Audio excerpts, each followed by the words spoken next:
Friends, welcome to Biology Made Easy. Today in this video, we are going to discuss about osmosis. In the previous video, we have discussed the different aspects of simple diffusion, facilitated diffusion, and active process. Now, this osmosis is also a type of diffusion, special type of diffusion, but related only to solutions, or it is related to the movement of the only solvent. Now let us take one example. In osmosis, what happens when two systems are separated by a semi-permeable membrane? So these are the two systems which are separated by semi-permeable membrane. This is, let us designate as A and this is designated as B. And in both cases, suppose here 1 liter of water is there and here also 1 liter of water is there. That is both only pure water is there. Now in A, let us add 20 grams of sugar. And here, let us add 100 grams of sugar. That means now both the systems A and B, they are filled with solutions. But this is the diluted solution, that is more concentrated solution. And both of them, they are separated by a semi-permeable membrane. And semi-permeable membrane is a membrane where only solvent will move, not the solutes.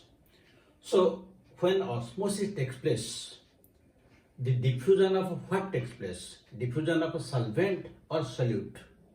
This should be very clear. During osmosis, it is only the movement of the solvent. Only the solvent moves and never solute. This is very important. Never the solute moves.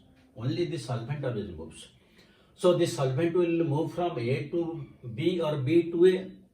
So that is the definition of osmosis. When two systems are separated by semi-permeable membrane, always the solvent will move from its higher concentration. Solvent moves from its higher concentration to its lower concentration till equilibrium is maintained.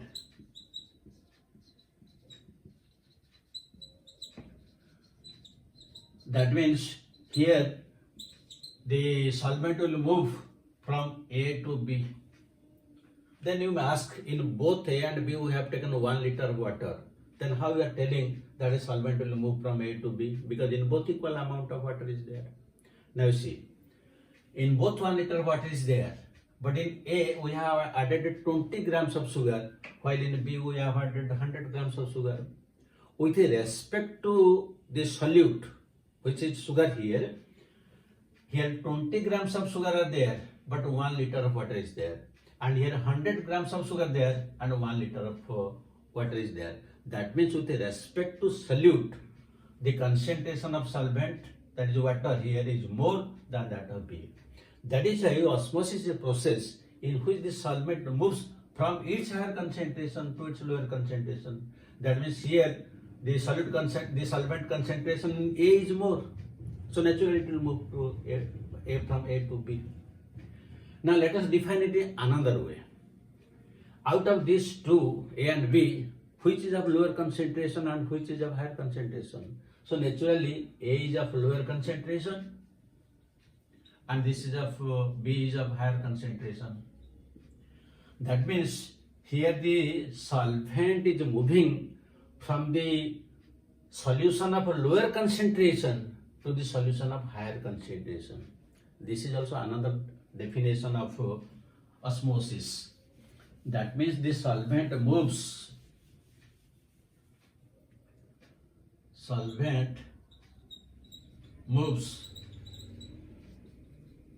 from a solution of lower concentration to solution of a higher concentration.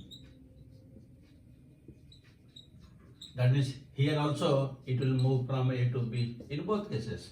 Because here this A is of lower concentration because we have added 20 grams of sugar, and B is of higher concentration because we have added 100 grams of sugar. That means this solvent, here water is the solvent, that will move from solution of lower concentration to the solution of higher concentration. Here sometimes the students confuse, because in one definition we have discussed that the solvent is moving from its higher concentration to its lower concentration. In other one, we are discussing that the solvent moves from lower concentration to higher concentration. So for some students, it appears both are opposite to each other, but no. You see, this is the lower concentration, this is the higher concentration of the solution. That means the solvent moving from lower concentration to the higher concentration of the solution. But when we are using the words that the solvent moves from its higher concentration, in both we have taken water 1 liter, but with respect to sugar or the solute, here water concentration is more. That is why we are telling that the solvent moves from its higher concentration. That means from the higher concentration of the solvent to the lower concentration of the solvent. So these are the two types of definitions, and only the solvent moves, never the solute. Now this osmosis can be demonstrated through osmoscope. It can be demonstrated with the help of osmoscope. So osmoscope is the apparatus through which it can be demonstrated how the osmosis is taking place. So one of the osmoscope, you can take a thistle funnel. This is a thistle funnel, and the tip is tied with a semi-permeable membrane, and the whole thing is put in water. And now in this thistle funnel, some concentrated sugar solutions are added up to this portion. Concentrated sugar solution added. And this is only pure water is there. So now the concentrated solution is separated from the pure water by means of a semi-permeable membrane which is tied to the funnel. Now we'll see that at some time the level of the solution is increasing because the solvent is moving from this shear solvent is pure water, it is moving to the solution present in the thistle funnel. So this is one of the demonstration. The second demonstration we can take using potato osmoscope. The potato osmoscope, let us make it flat so that we can put it. And in this potato, there is a groove, and in this groove we are putting some concentrated sugar solution. Now the entire thing is put in water. We'll find that after some time that water is entering into this potato tuber so that the level is increasing. So this is also demonstration of osmosis. But here one or two things are very important. When we are taking this potato osmoscope, the potato should be peeled. That means the outer covering is cork, because potato is a stem, so cork, and this cork is made up of suberin, so it is impermeable to water. So if that cork cells will be there, then water will never enter into it. That means we cannot demonstrate osmosis. But if the potato will be, if it is peeled, we can demonstrate. But if it is unpeeled, then water will not enter into it, because water cannot penetrate to the cork cells. So always you have to remember whether the potato is peeled or unpeeled, because in the same question both the words will be there and you have to select one. So in that case you will be confused unless you are clear. And one third thing is there. If you boil the potato, then also you cannot demonstrate osmosis, because when potato is boiled, all the cells become dead, and through dead cells everything is permeable, and also in that case you cannot demonstrate. That means osmosis cannot be demonstrated in boiled potato, and it cannot be demonstrated in unpeeled potato. Only it can be demonstrated in case of peeled potato. These are very important things, And this, if you know this, that means your concept is clear. You will be able to answer most of the questions. So this is how we can demonstrate it. Then the next thing that we'll discuss is regarding the tonicity of the cells. Tonicity. Now what is a tonicity? Tonicity means when we compare the concentrations of two different solutions, and accordingly the two solutions may be isotonic or it may be hypotonic or it may be hypertonic. Now when suppose this is in the beaker we have put some water, and here we are putting some plant cell, a plant cell, and in the plant cell this is the cell membrane. In each case we are putting plant cell, and these are the cell membranes. Now if the concentration of the cell sub and that of the external solution are equal, in that case what will happen? There will be the water can come inside and it can also go outside. That means this equal amount of water can come in and can go out. There is no net movement. That means to some direction it will move more or less. That means this type of solution is known as isotonic.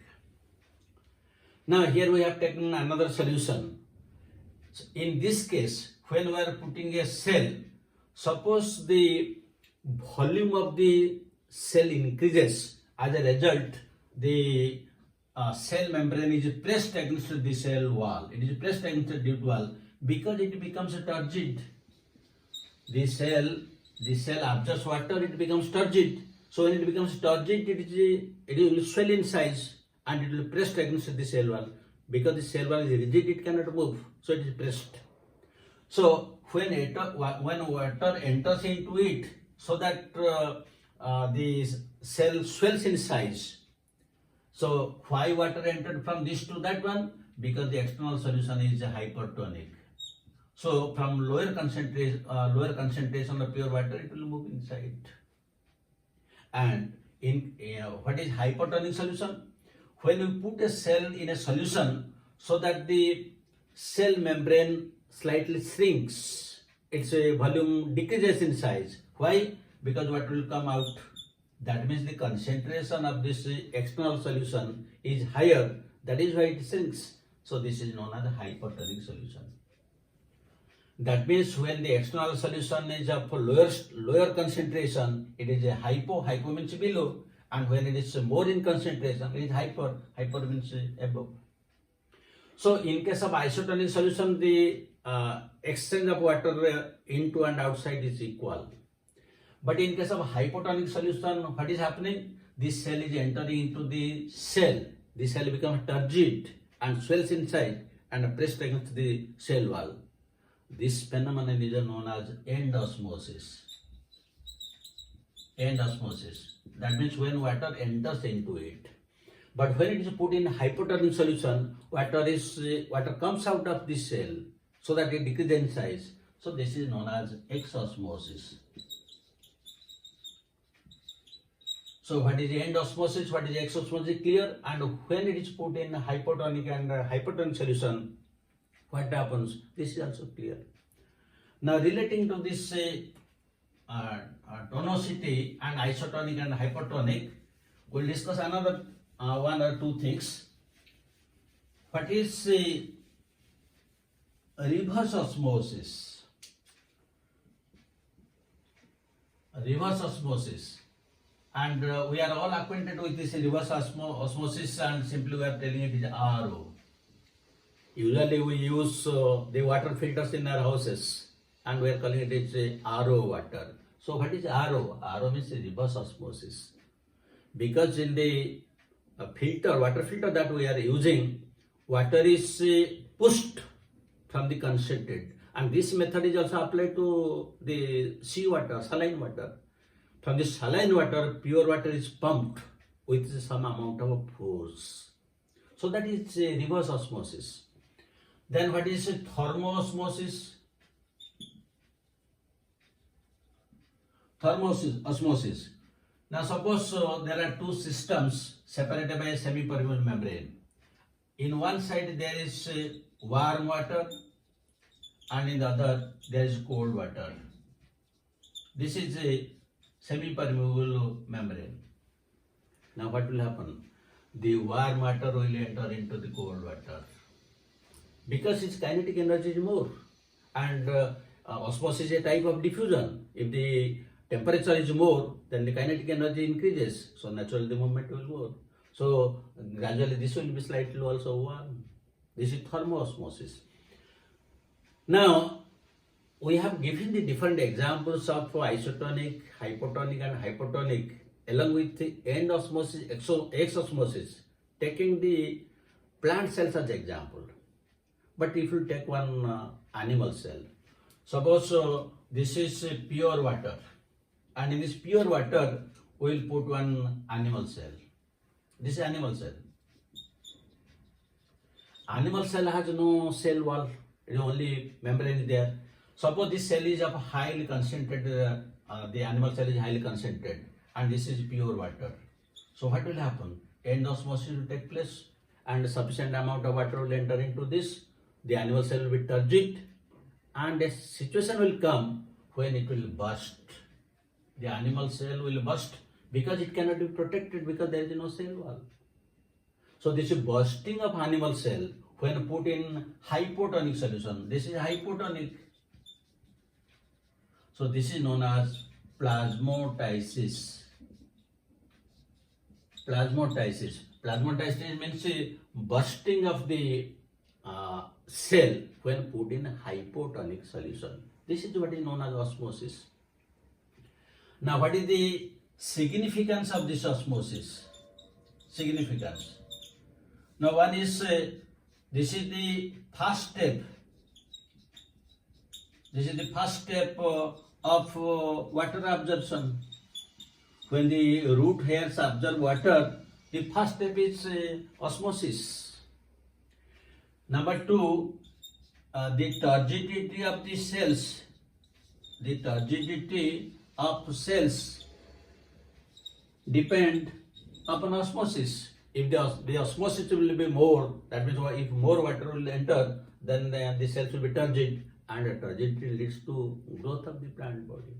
That is why this osmosis is one of the very important phenomena, and the movement of water from one cell to another neighboring cell takes place due to this osmosis depending upon the concentration gradient.